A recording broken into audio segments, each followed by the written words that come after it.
Vamos a conversar, vamos a abrir caminos, aquí en el campo, aquí en el agro, vamos a conversar. Conversando desde el agro, una revista de actualidad sobre temas del desarrollo rural, auspiciado por el Colegio Agropecuario y producido por el ingeniero Juan Carlos Corrales y el profesor Keylor Gutiérrez. Vamos a abrir caminos, aquí en el campo, aquí en el agro, vamos a conversar. Conversando desde el agro. Muy buenos días, tengan hoy en un programa especial de Conversando desde el Agro, desde la nueva cabina de Radio Santa Clara, acá en Santa Clara, y con un invitado muy especial, no solo por ser un egresado de nuestro colegio, de nuestra escuela técnica, graduado en la Escuela del Trópico Húmedo EARTH, sino también porque también compartimos muchísimas veces como compañeros de trabajo aquí. Bienvenido al ingeniero Jenner Umaña a esta nuevamente su casa. Gracias, Juanca, muy contento de estar acá realmente, muy complacido por la invitación y esperando que el tema sea de mucho provecho para las personas que quieran aprender un poquito de lo que es la tecnología, ¿verdad? De lo que venimos a hablar y bueno, agradecido nuevamente. Jenner, nunca dejaré de recordar, mi primer curso acá en el colegio era maquinaria agrícola. Estábamos hablando de un proceso donde en los campos, en la agricultura, en la ganadería, todo era mecánico, se hablaba de mecanización. Después nos vimos un poquito involucrados en automatización, pero el tema de hoy, entramos a una agricultura 4.0 donde todo es digitalización, ¿verdad? ¿Cómo ha sido ese proceso para todos nosotros los agrónomos de ir migrando, ¿verdad?, cada vez a tecnologías más avanzadas? Sí, de hecho que, bueno, agricultura 4.0 lo que significa ese 4 es justamente que estamos en una cuarta era, ¿verdad?, de lo que es la agricultura como tal. Usted bien lo mencionaba, digamos, el tema de la mecanización y, bueno, el tema agrícola, desarrollo, digamos, de lo que eran tractores y toda esa línea, se denominó como, de hecho, la tercera era. Actualmente estamos entrando en lo que es la transmisión, ¿verdad?, de información en tiempo real, el uso de los sensores, el uso del Internet como tal, ¿verdad? El IoT significa Internet de las Cosas, ¿verdad? Que simplemente está transmitiendo en tiempo real. Y eso pues ha modificado mucho y seguirá modificando lo que es la agricultura como tal. La agricultura va hacia una carrera muy agresiva de lo que es el entendimiento de la data, el entendimiento de lo que se está generando, porque desgraciadamente, tenemos que decirlo así, estamos en un mundo muy cambiante y muy acelerado. Para que tengan una idea, los drones, por ejemplo, en fumigación, empezaron a hablarse allá por el año 2015, 2016, y de la fecha del 2016 a la fecha, por ejemplo, solo una marca específica ya tiene 8 o 9 modelos adelante. O sea, en menos de 10 años prácticamente vamos a un modelo por año. De equipos que se han venido modificando, que se han venido perfeccionando, ¿verdad? Y eso hace que pues sea muy agresiva la evolución, ¿verdad? Y no nos podemos quedar atrás. Es importante porque los que seguimos estudiando agronomía y capacitando y educando a los nuevos técnicos, las prácticas de manejo de finca siguen siendo las mismas. O sea, hay que hacer medición, hay que hacer preparación de suelos, hay que hacer siembra, cosecha, pero lo que ha ido variando en el tiempo es pasar de algo muy mecánico, algo medio automatizado, a ahora algo más digitalizado, ¿no? Correcto, si hiciéramos un diagrama de las cosas, ¿verdad? Eso queda en esencia, ¿verdad? Siempre queda desde la parte, digamos, de preparación, ¿verdad? De suelos, semillas, toda esa parte siempre va a quedar ahí. Luego viene toda la parte desde que usted siembra, ¿verdad? Todo ese desarrollo del cultivo como tal, ¿verdad? Luego la fase de cosecha y posteriormente a eso lo que llamamos post cosecha, ¿verdad? De cómo manejamos los productos después de que los sacamos del campo, si fuera por ejemplo, un cultivo. Pero dentro de toda esa línea lógica, ¿verdad?, de trabajo, se ha involucrado o se ha venido incorporando todas estas ciencias, ¿verdad? Digamos, el tema de los sensores, por ejemplo, en la que yo estoy un poco más metido, el tema de lo que son el manejo de los ARPAs o drones, el tema de la robótica que viene, digamos, haciendo presión en otros países un poco más desarrollados, que no hemos todavía alcanzado esta línea, digamos, con lo que es drones y lo que es sensores, pero que en otro lado ya viene robótica incluida, en donde por medio de algoritmos hay máquinas que detectan en tiempo real en el campo, digamos, plantas que son ajenas a lo que realmente debería estar ahí, por ejemplo. Aparte de eso, todo lo que es el análisis de datos, lo que llamamos Big Data, que es data masiva, digamos, en agricultura no se genera realmente mucha data como en otros sectores, ¿verdad? Donde realmente usted tiene transmisión de datos muy altos, ¿verdad? Y muy constantes, inclusive hasta por segundos, si se quisiera.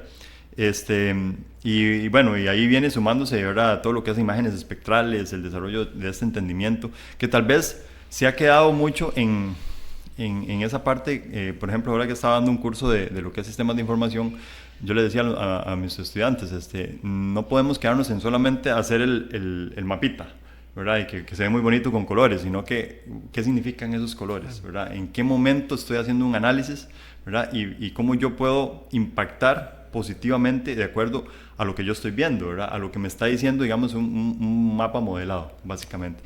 Y así sucesivamente podemos conversar de muchas cosas específicas, pero hacia eso va, digamos, y así se ha ido metiendo, digamos, en eso que te decía al principio, digamos, de cómo la agricultura ha venido modificándose. Jenner, nuestras familias venían del sector de la producción de caña, en el caso mío también un poco café. Creo que en algún momento emprendimos estudios pensando en que esa era la agricultura que conocíamos. ¿En qué momento Jenner Umaña dice, un momento, esto va por otro lado? Aquí todo está cambiando muy rápido y es necesario redireccionar mi formación educativa. Bueno, la parte donde yo me doy cuenta que se está dando una evolución, ¿verdad?, es por allá del año 2018, donde yo me doy cuenta de que la agricultura ya no nos estaba dando para seguir haciendo lo mismo, ¿verdad? Entonces empiezo a investigar un poco más y empiezo a ver tendencias o corrientes, ¿verdad?, a nivel mundial, ¿verdad? Y empiezo a meterme por ejemplo, organismos internacionales, cuáles eran las tendencias, ¿verdad?, que venían, y me doy cuenta que en la gran mayoría, por ejemplo, le puedo mencionar en BRAPA, instituciones que están a nivel mundial, por ejemplo, el ICCA, todos esos, se estaba empezando a hablar mucho de lo que era la agricultura, digamos, digitalizada, ¿verdad? Todavía no le había mencionado la agricultura 4.0, porque eso se da más después post-pandemia. La pandemia lo viene a acelerar, ¿verdad? Nos encontramos en un momento donde veníamos hablando del tema, ¿verdad? O se venía hablando del tema a nivel mundial de que la agricultura, que la digitalización, que la transferencia de datos, que el internet iba a modificar las cosas, que la velocidad del internet tenía que ver con todo eso, ¿verdad? Pero estamos hablando de hace 8 o 9 años atrás.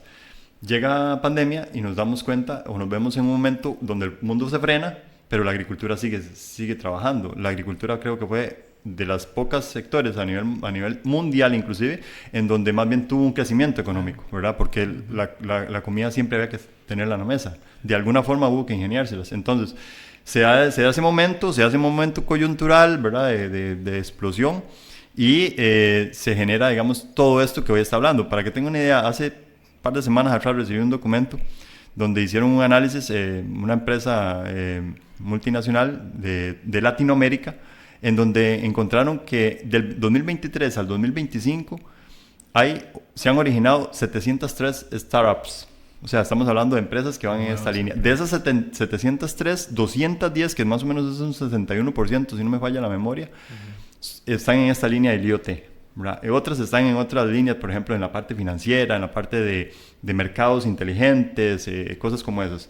Pero 703 startups, y de esas estamos hablando de 210 en la línea del IoT, es porque la gente se está dando cuenta de que necesitamos tener data en tiempo real, ¿verdad? Y en base a eso empezar a analizar. Ahora, no es solamente tener el dato, viene todo lo relevante sobre eso. ¿Qué hacemos con ese dato? ¿Cómo interpretamos ese dato? ¿Y qué requerimos para poder contrarrestar lo que nos está diciendo el dato con respecto al cultivo, ¿verdad? Entonces ahí es donde empezamos a trabajar en esta línea. Nosotros formamos una empresita que estamos desarrollando, Smart IoT Solutions, en donde estamos en esa línea, lo que es el tema de sensores, ¿verdad?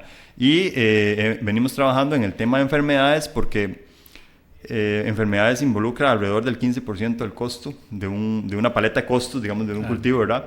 Y el otro gran porcentaje es fertilización, ¿verdad? Un 22% en promedio, un 22%, depende del cultivo en donde estamos ahí. Entonces, por ejemplo, en tema de enfermedades venimos modelando en café, venimos modelando en banano. Estoy convencido de 100% de que, por ejemplo, en el tema de fertilización, por ejemplo, todo lo que son plantas C4, por ejemplo, caña de azúcar, que son una fuente de energía rápida, se puede asociar, por ejemplo, un macroindicador que es la evapotranspiración y predecir de una forma concreta, digamos, conforme tengamos muchos datos, cuál puede ser o el estimado de producción más cercano para el siguiente año, inclusive con el desarrollo vegetativo que estamos hablando, que es en la primera fase de los primeros 4 meses posterior a la corta. Entonces, por ahí venimos tirando ciertas líneas. Hay otros temas, por ejemplo, el tema multiespectral o de bandas, ¿verdad? De radiación, donde nos puede impactar directamente, por ejemplo, en cultivos como piña, en el tema, por ejemplo, de predecir una enfermedad, inclusive sin tener el signo visual, ¿verdad? Por el cambio de la firma espectral de la hoja como tal, donde ya hay una infección, ¿verdad? Temprana. Lo otro que estamos trabajando, que queremos pues, empezar ahí a modelar un poquito, es el tema de trampas inteligentes, con el tema de insectos, ¿verdad? Que es una de las cosas que, por ejemplo, afectan también, ¿verdad? Todo lo que es el manejo de fitosanitario por parte de insectos. Hay mucho, o sea, hay demasiado por hacer. Y de hecho, cuando empezaste la conversación hoy, bien decías, es una de las grandes ramas, ¿verdad?, de toda la agricultura 4.0, probablemente y hemos hablado en algunas ocasiones del tema de los usos de los drones, hemos hablado mucho del tema de los sensores, ahorita tal vez para explicarle a nuestros radioescuchas, porque la gran preocupación siempre es ¿cómo adapto yo esto a la finca nuestra? Y ahorita que dijiste, lo descubrí en el 2018, a mí me tocó el 2019, visité a mi familia en Estados Unidos de intercambio. Después de 40 años de manejar un tractor no lo podía encender, sí. No tenía rueda, no tenía freno, acelerador, un joystick, 3 pantallas. Completamente sensorizado. Mi pensamiento fue, el hecho que en Latinoamérica o en Costa Rica no tengamos esta tecnología no significa que va a dejar de producirse. No. Tenemos que empezar a modificar los programas de estudio de nuestros técnicos en ciencias agropecuarias para que se adapten a esto, pero también tenemos que trabajar con el productor, porque si no la brecha tecnológica se va perdiendo. ¿Por qué es importante la detección temprana y la predicción teniendo datos en la finca? Vamos a ver, yo tengo un concepto donde, bueno, agronómicamente se traduce en verdad en la relación suelo, ¿verdad? Suelo porque las plantas o los cultivos o inclusive lo que son animales dependen también del suelo. La parte clima, ¿verdad?, que es la que modifica, ¿verdad?, el comportamiento general del ambiente, y la planta como objetivo, ¿verdad?, el que está ahí, ¿verdad?, inmerso en un ambiente donde tiene que soportar condiciones o favorables o desfavorables, ¿verdad? Entonces eso va a modificar su patrón de comportamiento y el rendimiento esperado. Por más que queramos modificarlo nosotros, siempre dependemos de eso, ¿verdad? Entonces, ¿qué es lo que hay que hacer? Entender esto primero, ¿verdad? Cómo tenemos los patrones, ¿verdad?, de comportamiento del clima que modifica la humedad en el suelo, que modifica, por ejemplo, el tema de comportamiento de la microfauna del suelo como tal. Temperaturas, por ejemplo, del suelo, nadie las ha estudiado, o por lo menos no hay algo que nos diga, si yo le digo a usted en qué momento la temperatura del suelo es más fresca, mucha gente me va a decir, en invierno. La gran mayoría me dice, es invierno porque hay lluvia. No necesariamente. Quiere decir, por ejemplo, hemos encontrado datos donde hasta 1 o 2 grados a 10 centímetros de profundidad se modifica en verano, porque hay una condición de que se va eliminando agua, ¿verdad? Entonces quedan los poros abiertos, ¿verdad?, del suelo. Entonces, una de las condiciones, hay intercambios gaseosos, hay aire frío que entra en las madrugadas, enfría el suelo y mantiene más fresco, por ejemplo, el tema y hay mejor desarrollo radicular, inclusive. Si tenemos agua disponible, va a haber un mejor desarrollo radicular. Entonces, este tipo de cosas es, primero, entenderlas, ¿verdad? Ahora sí, ¿qué nos falta de esa relación?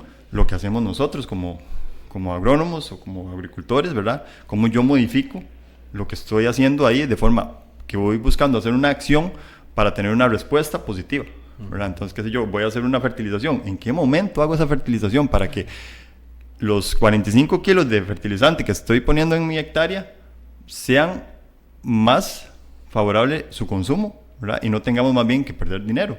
¿O en qué momento voy a hacer una fumigación foliar? ¿En qué momento estoy haciendo lo correcto para que las plantas estén receptivas a absorber esa fertilización foliar, ¿verdad? Cosas como esas son las que al final hacemos ese match, tratamos de hacer ese match, ¿verdad? En base a data.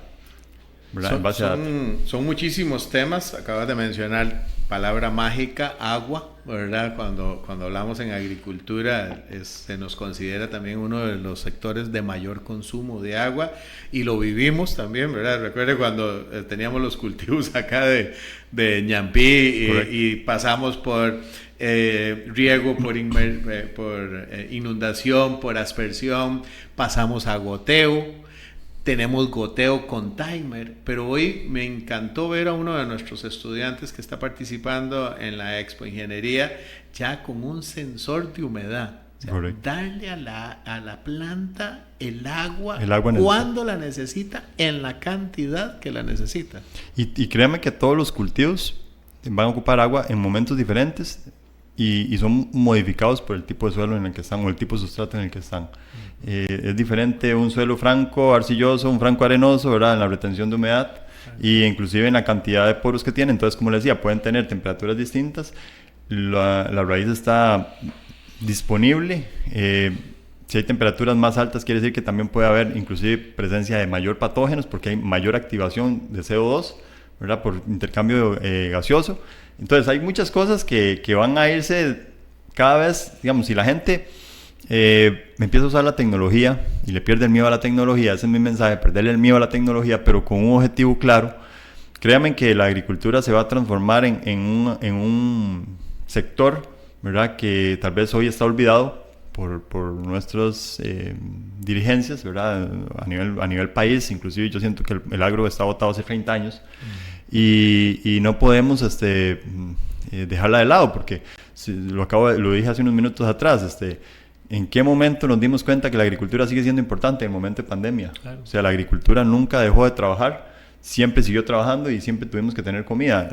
No vamos a reemplazar la comida por servicios, no vamos a reemplazar otras actividades económicas porque se requiere todo el tiempo, ¿verdad? Fue muy interesante que hicieras el ejemplo de la pandemia. ¿Por qué? Porque tuvimos que adaptar la tecnología que no estábamos usando para poder continuar. Y entonces se habló de inocuidad. Los agricultores empezaron a utilizar inocuidad, empezamos a utilizar sistemas HACCP para ver dónde estaban los puntos de riesgo, si esto se contamina. Empezamos a utilizar mercados digitales para vender, y dejamos de vender así al mayoreo. Fue muy interesante. Muchos datos, y sí, bien es cierto, hay países como Estados Unidos que hoy tienen muchos datos, Big Data en tiempo real.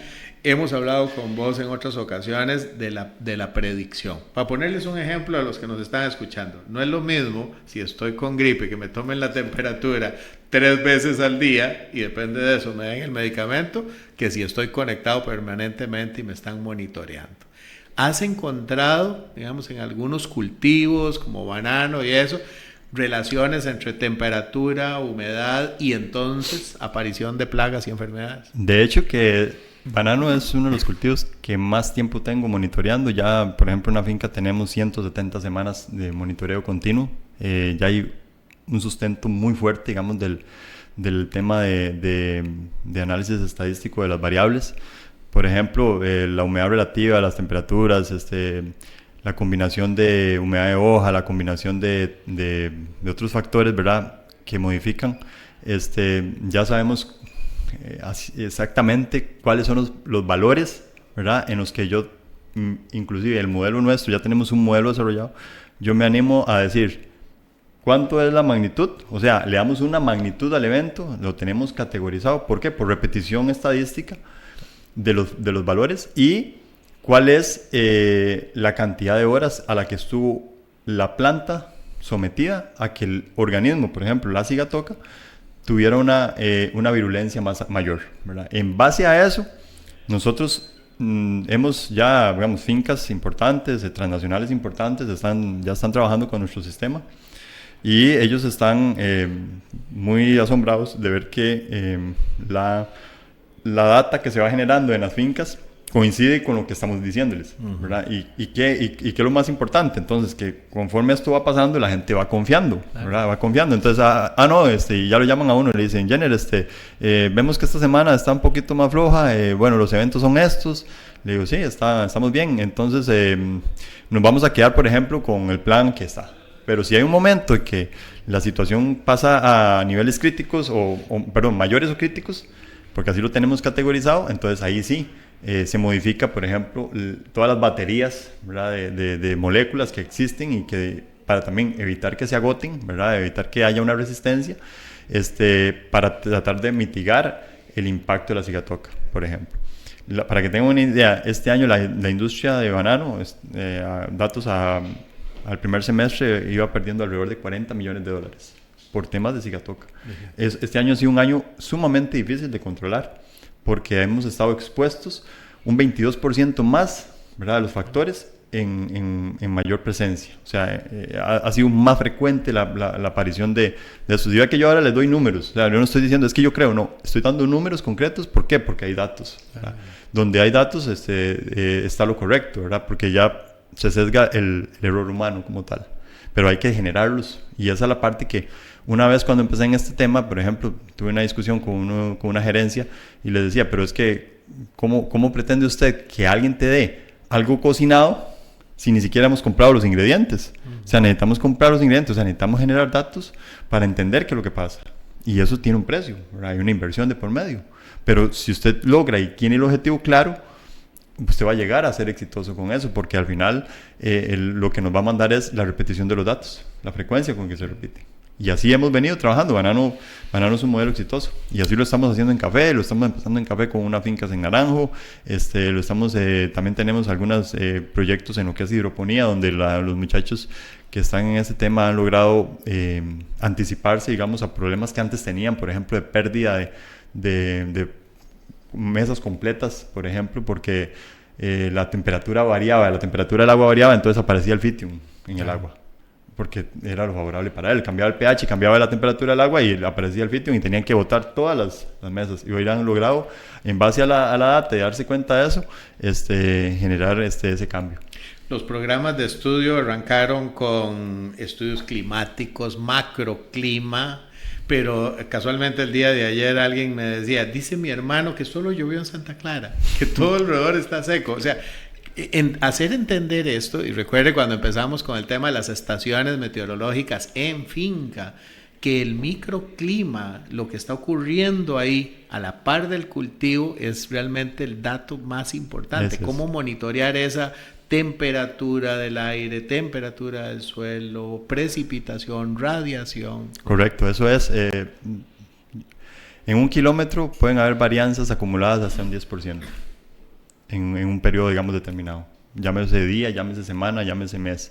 Pero esos son los datos que yo tengo, digamos, de que en 1 kilómetro de distancia, en línea recta, puede haber hasta diferencias de un 10% en acumulados en periodos de un mes, ¿verdad? Entonces, eso modifica mucho el patrón, realmente, el comportamiento. Porque entonces, usted, y véalo así, pongo este ejemplo para que todos me entiendan. Usted va en un carro, usted va en un vehículo, tal vez de aquí a Ciudad Quesada, y sales de aquí del colegio hacia Ciudad Quesada, pasas por el TEC y está cayendo un aguacero, como decimos, fuerte.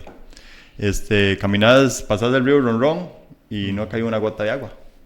O te caen algunas gotitas, ¿verdad? Ahí van esas gotitas famosas, ¿verdad? Esos goterones.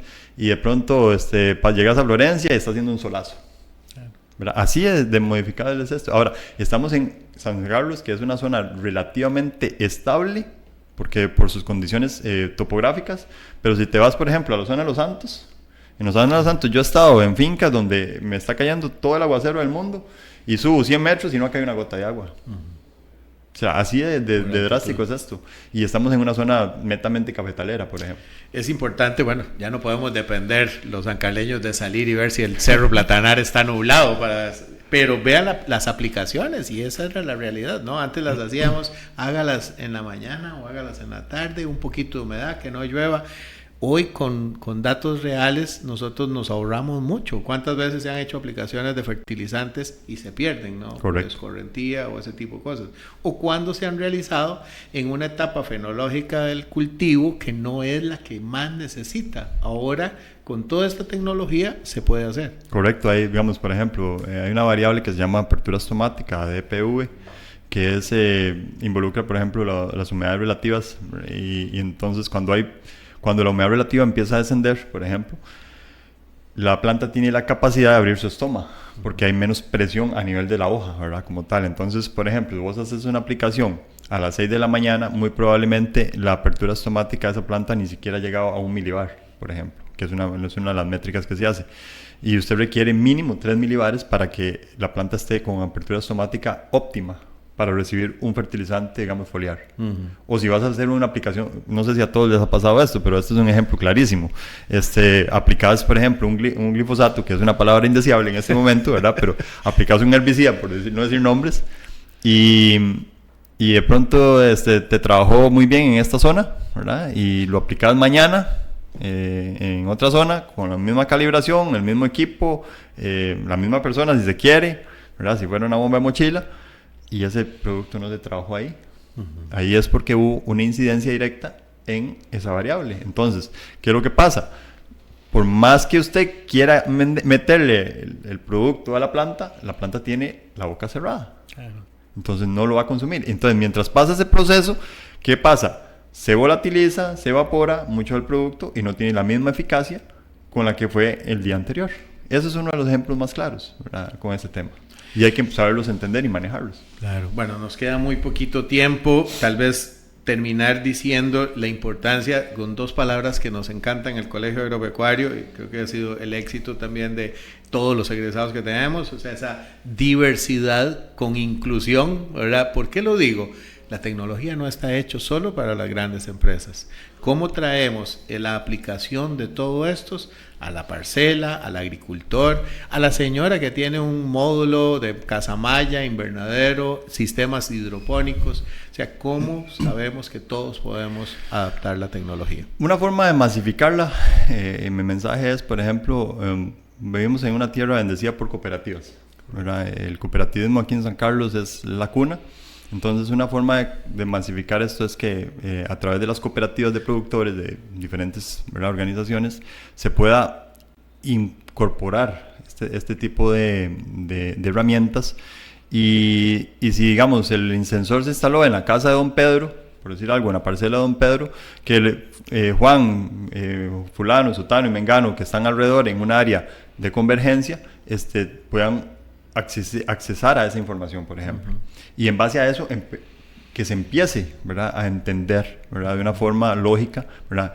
Y entre más uso de esto haya, la tecnología va a ser más barata. Eso era como ir a comprar un carro hace 40 años a comprarlo hoy. Hoy se lo dan casi que regalado.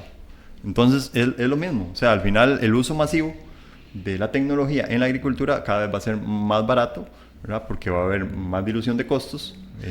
No es lo mismo traer una estación, ¿verdad?, de donde la traemos nosotros, a traer 50, porque el costo de importación se diluye. Entonces hay muchas cosas que van a ir cambiando, aparte que la tecnología con mayor cantidad de usos, por ejemplo, hacer una tarjeta con un circuito incorporado, se va a diluir el costo.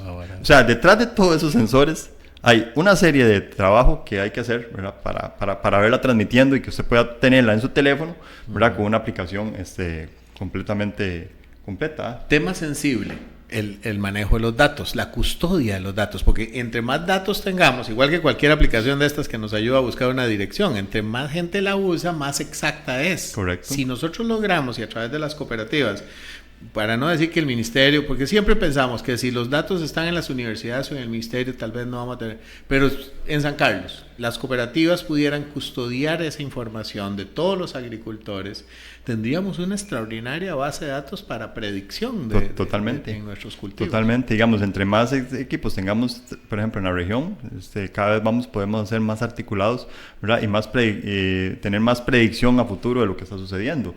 Y lógicamente, ¿qué es lo que pasa? Digamos, siempre lo decimos, es que por ejemplo, el IMN, no, el IMN no es el culpable, o sea, al final somos nosotros los que estamos haciendo también culpa porque no queremos, ¿verdad?, dar un paso, digamos, donde podamos trascender diferente. Entonces yo me quedo con el mensaje, digamos, creo que a nivel de la cooperativa hace la fuerza, eso puede masificar el uso de la tecnología y puede llegar a cualquier estrato, hasta la persona más simple al que tenga más.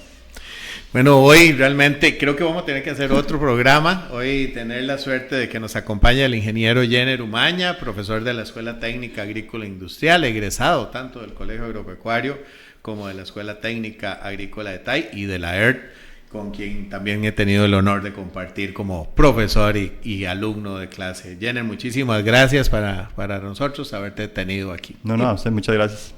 Y para ustedes que nos acompañan en su programa, Conversando desde el Agro, que Dios le bendiga, con el auspicio del Colegio Agropecuario de San Carlos y por esta su emisora Radio Santa Clara. Vamos a conversar, vamos a abrir caminos, aquí en el campo, aquí en el agro, vamos a conversar. Conversando desde el Agro, una revista de actualidad sobre temas del desarrollo rural, auspiciado por el Colegio Agropecuario y producido por el ingeniero Juan Carlos Corrales y el profesor Keylor Gutiérrez. Vamos a abrir caminos, aquí en el campo, aquí en el agro, vamos a conversar. Conversando desde el Agro.